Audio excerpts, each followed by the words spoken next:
Hey friends, welcome back to another Before You Read lecture for Paul's letters. This is a lecture that considers a set of letters that are associated with Paul's time in prison. So we'll be talking about Philippians, Colossians, Philemon, and 2 Timothy.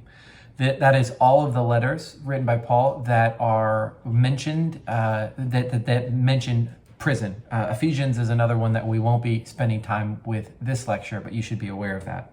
In this lecture, I want to give a bit more rationale for why I've chosen these four letters. Then I want to say a few words about Paul in prison and a little bit about what we know about Roman prisons in the first century. And then highlight a few of the important points and sort of key details about each of these four letters. So why choose Philippians, Colossians, Philemon, and 2 Timothy? Why group them together? Well, as I mentioned at the beginning, the first reason is that these are all imprisonment letters. These are all written from prison. In addition, Philemon and Colossians have some very interesting connections. Both are co-written with Timothy, and both mention the same people at the end of the letters, or similar people at the end of the letters. And I wanted to include 2 Timothy because it is also a prison epistle, but because of the prevailing notion of the authorship of Pauline letters, it is often not considered alongside of these other prison epistles.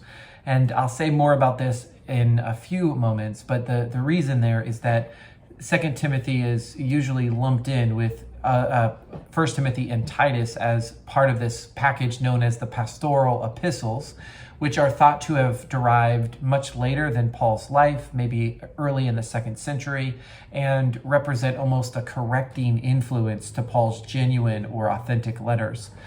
I think 2 Timothy is the one of those three letters that is the hardest to sort of fit into that understanding of authorship, and it offers us some interesting and important perspectives on Paul and his thoughts near the end of his life, probably while in prison. So that's why I've included 2 Timothy in this read of the other letters attributed to Paul.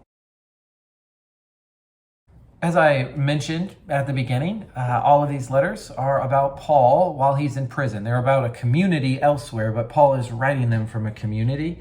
Again, we learn in Ephesians, in Philippians, Colossians, Philemon, and 2 Timothy of Paul's imprisonment.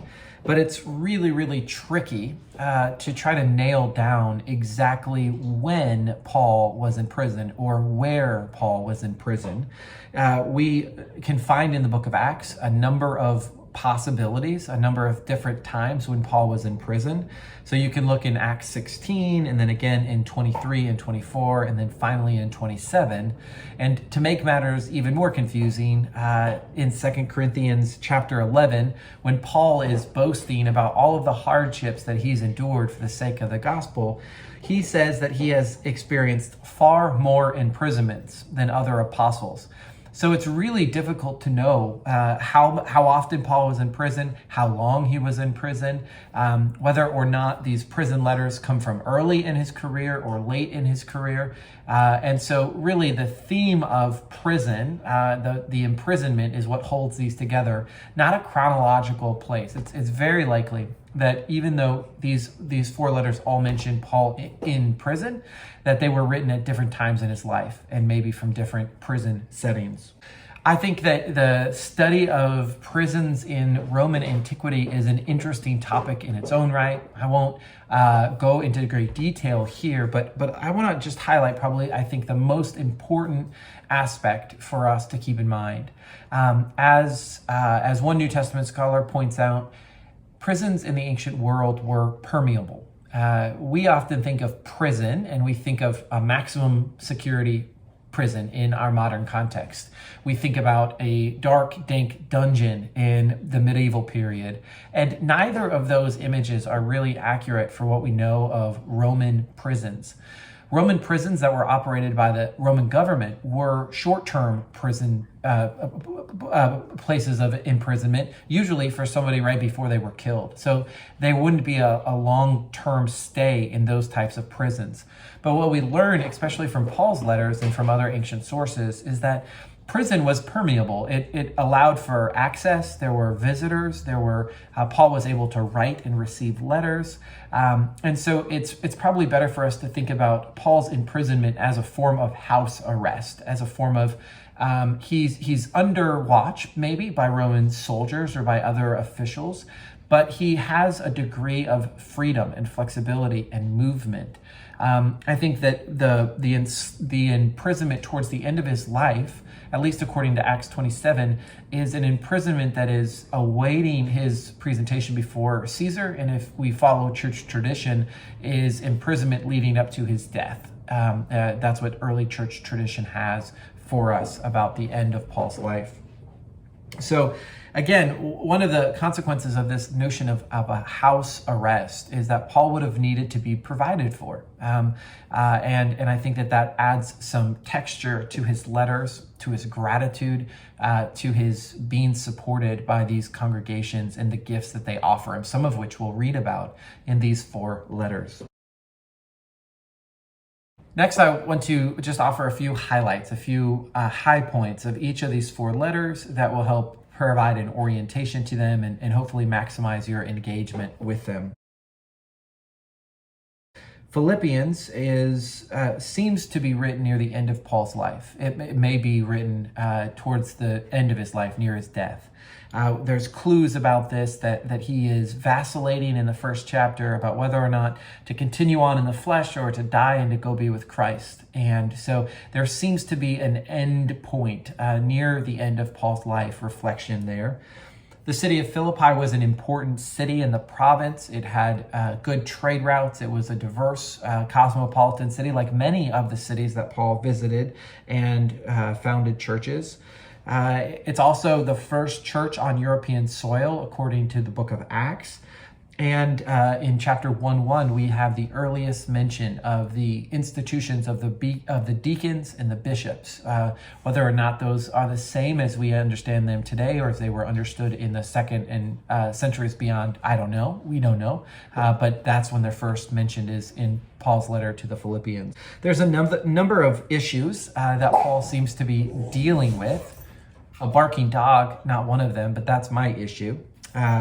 One of the issues is rival teachers who are stirring things up, stirring problems up for Paul. It seems as though the Philippians are facing persecution, and there seems to be some division or discord in the community, perhaps associated with 2 female leaders, Euodia and Syntyche, who are mentioned in chapter 4. There's also scholars characterize Philippians as a friendship letter. It's an intimate, it's a warm letter. And in chapter 4, it seems as though Paul may be thanking the Philippians for a gift of support, it would seem, for his ministry, maybe even a gift of support for him while he is in prison. Next, Philemon. Philemon is the shortest of Paul's letters, just 1 chapter. And it is directed to Philemon, who is identified as a friend and co-worker of Paul.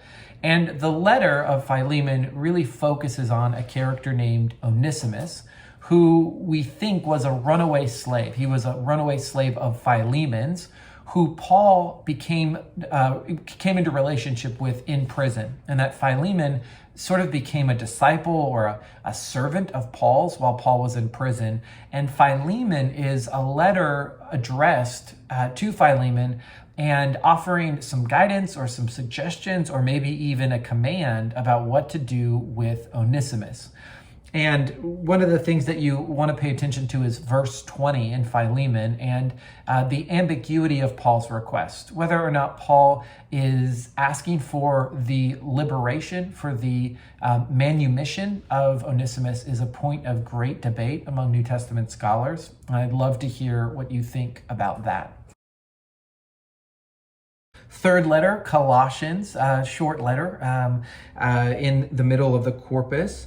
Colossians is a disputed letter of Paul. That is, some New Testament scholars regard it as being written after the death of Paul by one of Paul's disciples, or sort of in the spirit of Paul. Of the disputed letters, this is probably the letter that is the most debated about whether or not it is written by Paul or not. So we'll treat it for the time being as written by Paul. The interesting thing about Colossians is that he did not found the church there. Much like his letter to the Romans, this is written to a community that Paul did not start, but Paul is responding to, is communicating with. It's likely that Epaphras, who is mentioned in chapter 1 and in chapter 4 of Colossians, is the founder of the church, the one responsible for its maintenance and care. There, we should point out that the city of Colossae had a great religious diversity, including mystery cults and veneration of the emperor and a strong Jewish population. And so it's not surprising that some of these religious syncretistic issues are coming to the fore in the book of Colossians. We see one of the sort of vital issues in chapter 2, verses 6 through 23. This is often identified as the Colossian controversy. And this is where Paul seems to be responding to certain religious practices among the Colossians that he thinks are either unnecessary or unhelpful for the life of faith. Another place of interest is the Christology, the description or the language about Christ in chapter 1. This is one of those places where we get very close to the later confessions of faith that Jesus was fully human and fully divine and all that goes with that. So that's Colossians. Finally, thanks for your patience, 2 Timothy. Again, I mentioned a disputed letter, often grouped with the other 3 letters to Paul's delegates, 1 Timothy, 2 Timothy, and Titus. And I have already said, I think 2 Timothy is the closest, the most likely to be of Pauline origin. It seems to give us some interesting Pauline biography. It seems heartfelt. And we can imagine that a person like Paul near the end of his life would send this sort of letter, like almost like a last lecture kind of letter, to his dear friend and his mentee, Timothy. And so that's what we are dealing with in 2 Timothy. And it seems to be like Philippians, written near the end of Paul's life. A few questions or suggestions for you as you read. The first is pay attention to the issues that Paul brings up or addresses in his letter, and the way in which he responds to them. How does he frame them theologically? How does he think through them? How does he invite these communities to think through them? The second is sort of a corollary of that first one, and that is, how does Paul invite his communities to participate in these issues, right? How does he invite them to take ownership for some of these issues? How does he help support them? So what is the role of the community in these issues that we see? And then finally, sort of a broad and practical question: what do we learn about the nature of Christian discipleship through these letters? What do we learn about what it means to be Christian according to these 4 letters? Or what does it mean to be a part of a Christian community according to these 4 letters? Well, that's all I want to say about these 4 letters for now. I look forward to discussing them with you in length in our Zoom session. Thank you so much for your time.